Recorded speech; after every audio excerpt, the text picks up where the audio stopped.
Ushbu loyiha Agrobank Jomboy filiali hamkorligida Samarqand viloyati Jomboy tumani Kattaqishloq mahallasi 111-sonli konturda amalga oshirilmoqda. Bu yerda sabzi ekilgan.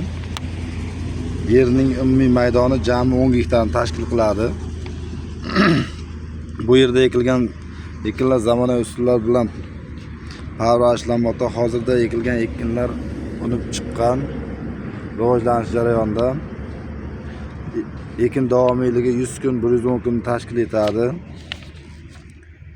Yetishtirish jarayonida sug'oriladi, tabiiy va mineral o'g'itlar bilan oziqlantiradi.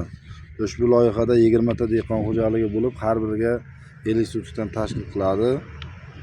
Lider tadbirkor sifatida Gold Brokoli emchishi biriktirilgan. Ushbu loyiha bo'yicha har bir gektardan 30 tonnadan jami 300 tonna hosil olish rejalashtirilgan. Mazkur ekin yig'ishtirib olingandan so'ng ikkinchi ekinga ham yuqori daromadli ekin turlari ekilishi rejalashtirilgan.